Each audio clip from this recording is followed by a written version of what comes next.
other things. Fourth inning, there's peace in the land. And then Jeff Weaver nicks Paul Konerko. That one clipped him. Nothing big. We move along. Next batter, Chris Singleton. This guy can hit. Singleton finds the hole. Frank Thomas would score, as would McGuire or Ordonez. White Sox go up 3-1. Bottom six is 4-1, 2 on. Singleton up again, and this time he scalds one down that line. Ordonez comes around. White Sox up 5-1. Singleton gets a hit. Carlos Lee gets hit. Ouch. Lee expresses some concerns with the pitch. Weaver was made to leave. He is a little snarky. Top seven now. Jim Parquet takes the hill. Dean Palmer, kerplunk. Palmer executes the beautiful two-handed chest pass with the helmet. Like dogs to meet, the players swarm. Oh, the humanity. Check out Weaver in the blue T-shirt. He's out there, comes out of the dugout, gets into the melee. And now we have arrows. Rob Fick hits Bill Seamus with the haymaker. Bobby Higginson going after Keith Folk. Blood was spilled at Comiskey on Saturday. Folk damaged. Check out Higgy. Throws the elbow on Parquet right there. It was ugliness. The umpires, they would huddle up and declare martial law. Fick waves to the crowd with the middle finger, or maybe he was ordering a beer. Yep, beer. There's riding on the field, and Singleton just keeps hitting. He is oblivious. Bombing away to right center, and bye-bye. Singleton, 5 for 5, 5 RBI. White Sox up 14-3. More fun. In the ninth, Davy Cruz gets hit. The Tigers dugout mulling a charge. Bob Howery now hits Shane Halter. Halter upset. All right, now, everyone back on the field. Doug Procale gets medieval on Mark Johnson. Dean Palmer, ejected earlier. He gets back in the middle of things. 11 ejections total. The White Sox win this one 14-6. Singleton, 11 RBI in his last 7 games. Hey, the White Sox are good. They've won 4 straight. The Tigers have dropped 6 in a row. 5 players hit by pitches and countless others hit by other humans. Sticks and stones will break my bones, but words make for good post-game. It's probably one of the better ones I've been involved in, you know. It was a lot of stuff going on out there. That guy, Weaver, he the one that started the you know, he was the one, you know, he liked to hit people. Last year I saw on the TV they like to hit people, so we got to do something about it. It was deliberate, you know. No question about that. I kind of slipped out of my hand. There's nothing really I could do. We're 4-12 or whatever, but I don't care. We're not going to get pushed around. We don't care who you are. You know, we're going to go out there, and if you get one of ours, we will get one of yours. I always tell my wife I want to be a hockey player, so I kind of feel like one now. And if I want to do it again, either tomorrow or in Detroit, that's fine, because, you know, I mean, we're not going to sit here and take it. Big time Saturday, bottom one. Leadoff home run from Jose Cruz Jr. I'd like a table for 2. It's off the restaurant is 6. David Cone tagged for a 5-run Toronto first. Bottom 4. Cruz Jr. the sequel against Cone. 3-run shot this time. Coney gone after allowing 8 runs on 8 hits and 3+. He's winless in 4 starts with a 10.70 ERA. Meanwhile, Kelvin Escobar cruising. Facing Derek Jeter. Yeah, Adam Escobar went all the way, allowing 9 hits, struck out 4. Some defensive support as well. The king into the hole. Tony Batista gets the 5-4-3 going. Escobar throws Toronto's 2nd consecutive complete game after Chris Carpenter's 5-hitter Friday. The Jays have scored at least 6 runs. Not going. Line left. Into left. Pat Mears comes in. John Burkett would leave at the end of this inning. Had stiffness in his right shoulder. Not serious. He is day-to-day, tied at 1. Bottom 5, this is Andrew Jones. And that's a home run off Chris Benson, a solo shot. His 4th. 2-1 Braves. Let the fireworks begin. Top 9. John Rocker is in, and he rings up Luis Sojo. And then it's Jason Kendall. Gets him swinging. And Brian Giles. Check swing. Did he go? Yes. Rocker strikes out the side. The Braves win 4-2. Rocker's 2nd save. Andrew Jones has now hit in 13 of 4. Valentine didn't think so, adding, I wonder if he hates Davey Lopes. We'll leave Davey out of this one and assume it began when Valentine protested the Cubs-Mets season opener in Japan over what he thought was a mistake in Baylor's lineup card. Baylor refused to shake Valentine's hand in the second Japan game and set the tone for Saturday's reunion by saying, "I'll be out there with the lineup, but he probably won't." That was Valentine's cue, his 535th game as Mets skipper and his very first trip to home plate with the card. Baylor glared at him. No punches thrown or handshakes exchanged. The first of two between Cubs and Mets at Shea. Fourth inning, Glendon Rush rings up Sammy. 2 outs in the fourth. Next batter, it's Glenn Allen Hill. 3 names, 3 strikes. High heat. Rush had the Cubs scoreless through 6, allowing just 2 hits. 7th inning, Rush tiring. Shane Andrews. Shane. 7th of the year. It comes after Mark Grace's solo shot to pull Cubs within 1, 3-2. But in the bottom of the 8th, Mets poured on. Derek Bell off of Brian Williams. That was 4 for 5. And the Mets win the first one 8-3 for their 5th straight win. Glendon Rush holds the Cubs to 2 runs on 4 hits in 7 innings for his first win as a starter since June of '98 when he was a member of the Royals. And as for Valentine's flap with Baylor, the Mets skipper said, "I just wanted to make sure it wasn't a problem." He indicated it wasn't. It's over. Coaches Billy Williams and John Stearns, though, brought out the lineup cards for Game 2 of the doubleheader, so no drama there. Top 3, Dennis Springer to Eric Young. Derek Bell. It's a one-man wrecking crew. Bottom 6, they're full for Ray Ray. Ordonez up the middle, drives in a pair. That's a 5-3 after a 5-run 6th. Top 9 now. 2 outs. Armando Benitez into close. Tarek Brock just cannot catch up.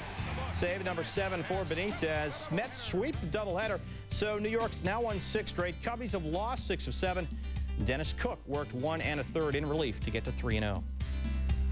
O's and A's in Oaktown. Gil Heredia dealing to Mike Bordick. And Mike Bordick has just left the yard again. His 5th home run. He takes over the AL lead in RBI with 24. Top 5, 3-1 O's. Will Clark into right field. Harold Baines holds up at third, but Matt Stairs sort of skips one past Sal Fasano, and Baines trots in. That would prove to be the game winners. The O's win at 4-3. They've won 6 in a row. They pull even with the Yanks for first in the East. Bordick's career high in RBI is 77. He's now on pace to have 241 this season. Someone alert Hack Wilson. The A's have dropped 5 straight at home after having the best home record in the AL last year.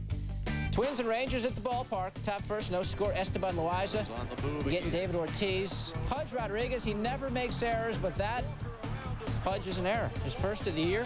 That allows Todd Walker to score, and Matt Lawton comes all the way around from first. Twins up 2 goose. Rafael Palmeiro, that sweet, sweet swing. Taking Johan Santana into the people. Palmeiro's 6th, the Rangers up 3-2. Luis Alicea popped to left. Matt Lawton coming in, making the catch, and fires on to first. Royce Clayton doubled off. The Twins get out of it. Bottom 4, Rangers up 4-2. Chad Curtis past that infield. Clayton Alicea score. Curtis had 2 RBI coming into play. He added 4 on Saturday as the Rangers win it 8-3, and they get off a 5-game schneid. And it counts. Speaking of muscle, that's Mark McGuire. You know him well. And Mac, 440 and change into the upper deck at Busch. His 4th of the year. That puts the Cards up 3-1. Bottom 3rd, Cards up 4-3. Runner on for Fernando Tatis. Tatis, the line shot. Does it have the distance? It's ruled a double. Tony La Russa would come out to argue his case with Marty Foster, the 3rd base umpire. Got to take a look at the replay. Just follow the circle. The ump's got to get one of these circles. They're great. That ball is clearly over that yellow line, a home run. The umps huddle. They overturn the call. A couple minutes later, it is a homer. Talk about your long home runs. Buddy Bell, he has veins in his neck. He got tossed. Cards set an NL record for home runs in April. Top 7 now, 6-5 Cards. Jeffrey Hammons just activated Saturday. He was active all right. The 2-run bomb. The Rockies take the lead. They would not give it back. They've now beaten the Cards 5 out of 6 this season. Even their pitchers are hitting. That means it's a Cincy double play combo of Gookie and Pokey First batter, this is Todd Hollinsworth, and that's a home run off Pete Harnish's first of the season. Harnish would watch his ERA jump to 9.64. Chan-Ho Park in the fifth, the two-run double makes it 9-1 LA. Harnish gave up 3 homers, 3 doubles, 1 triple, and 5 walks in 4 2/3, adding up to 9 runs, tying his career high. Ouch. Speaking of ouch, the Dodger trainer would have to put crazy glue on a blister on Park's hand to try and harden it. He went 5 innings, allowed just 1 hit before having to leave. He couldn't miss the start. 6th inning, Gary Sheffield off Manny Ibar's 7th. Sheffield has homered in 5 of his last 7 games while hitting .382. It's 16-2. Elster and Karros also homered for LA, which put up its highest run total since hosting the Giants. Bob, top 3, Barry Bonds. That one is hit deep down the right field. Omar Dahl, 2-run shot, his 7th of the year to tie for the NL lead, number 452 for his career, tying Yaz for 21st all-time. Top 7, San Fran up 5-4. Jeff Kent with 2 men on. So left center, it's a 2-run double. Kent would eventually move to 3rd on Henley Frias's bad throw. And the Giants will win 8-6. That was bad. Oh, well, I told you. Kirk Reeder allowed 4 runs on 4 hits in 7 innings. Rob Nance at Safeco, top 2. Gets Scott Pose with high heat. Tomko went 6+, allowing just 4 hits, struck out 7, did not walk a batter. Bottom 2, this is Tom Lampkin, and that's a home run off Jay Witasic, a 2-run shot. Lampkin second. It comes in a 3-2 count after he fouled off 6 pitches.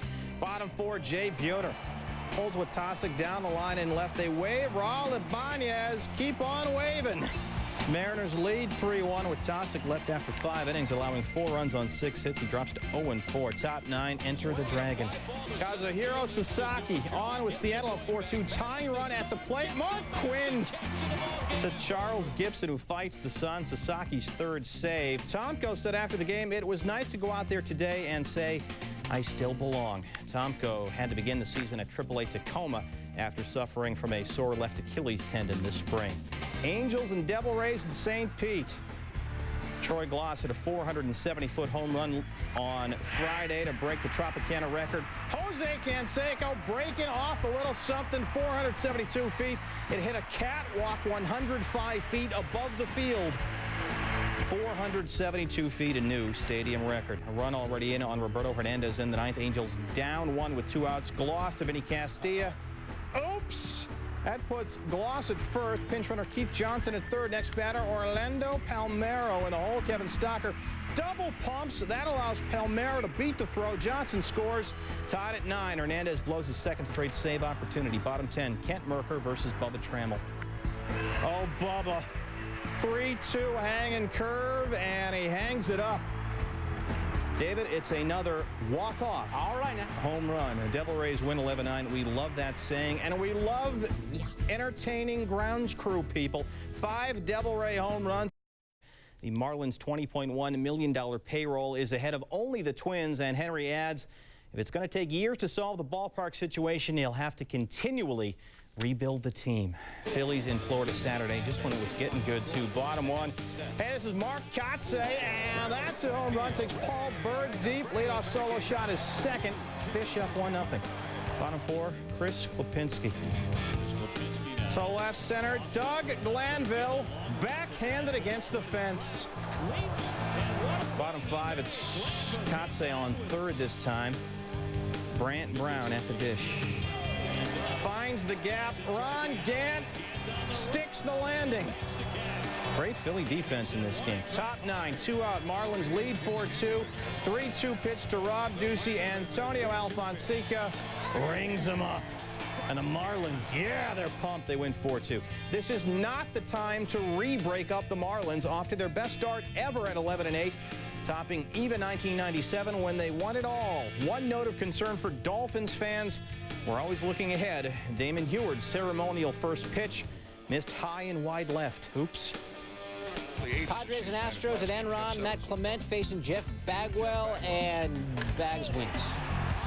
Hits it clear over the train tracks in left.